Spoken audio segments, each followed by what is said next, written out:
Right now, you have dozens of apps on your phone, thousands of things to watch, and endless scrolling feeds.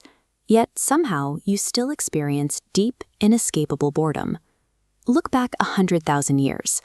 Imagine an environment completely stripped of writing, music, art, and recognizable language. What did the human mind actually do with all that empty time? For decades, the standard assumption was that early humans were entirely consumed by the brutal fight to stay alive.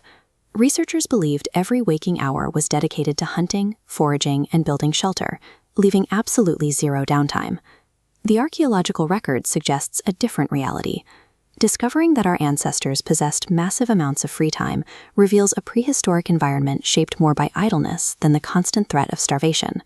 In 1966, anthropologist Marshall Solins published a research paper that dismantled the survivalist myth. Solins spent years studying Kung people in the Kalahari Desert. Their communal, unstructured daily routine offered a direct window into the original hunter-gatherer lifestyle. This chart visualizes their daily reality, and the data is unexpected. The tribe spent an average of only 15 to 20 hours per week on actual survival tasks like hunting and foraging. Solins described this as the original affluent society. Their wealth was measured in vast, overwhelming amounts of free time, rather than material possessions. The defining environmental factor of early human existence was an abundance of pure boredom. The constant, high-stakes panic of survival is largely a modern misconception. Consider the archaeological site at Blombos Cave in South Africa, a settlement dating back 75,000 years. Researchers uncovered these modified snail shells. Notice the deliberate, artificial holes drilled straight through the center. These offered no practical value for hunting or food. They were decorative beads. Drilling through a tough shell using a primitive stone tool requires agonizing patience. Someone sat down for hours, perhaps days, expending immense physical effort simply because they had nothing else to do. A parallel discovery emerged from a cave in Germany, where researchers found a 40,000-year-old flute carved from a vulture bone.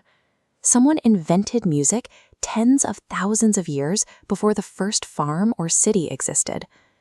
Bored brains, desperate to manufacture stimulating patterns out of raw materials, invented art and melody as a way to process a quiet afternoon.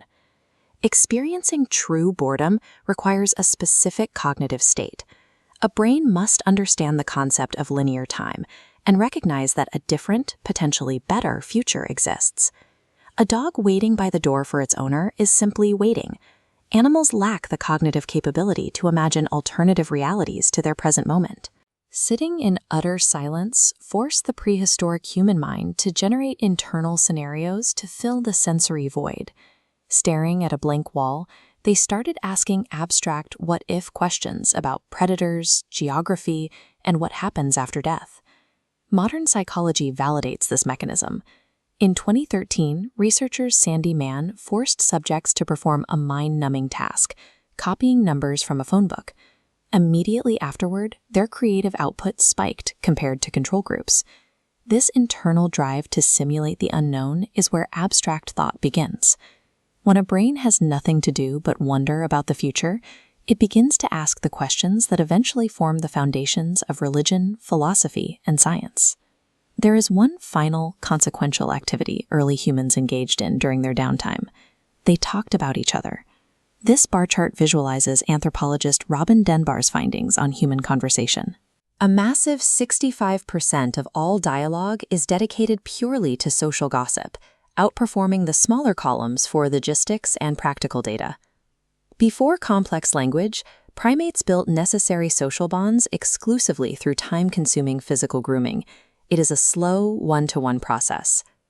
Dunbar theorizes that complex language evolved as a scalable alternative to the extreme inefficiency of physical grooming.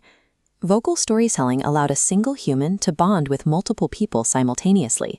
You could build trust with a dozen individuals without touching them. This efficiency allowed social circles to expand to a biological cap of roughly 150 individuals, forming the first true tribal units. Early human society emerged out of the deep need to connect while sitting around doing absolutely nothing, rather than strictly as a tactical tool for coordinating hunts. Think about lying awake at 2 a.m., your phone resting on your chest, scrolling through infinite feeds specifically to avoid the silence of your own room. Eliminating all boredom through infinite screens starves the brain of its essential processing environment. The human brain relies on the default mode network, an internal engine responsible for creativity, self-reflection, and empathy. That network requires idleness to power on. Our species spent 300,000 years mastering the use of empty silence. Today, we exist in a state of total sensory saturation. Every time you put your device down and let your mind wander, you enter the same neurological state as the ancestors who carved shells and watched the stars. The physical discomfort you feel while sitting in silence is actually your brain attempting to consolidate memory and generate new ideas. Boredom didn't hold early humans back. It provided the quiet space where they invented music, stories, and social bonds that define our species.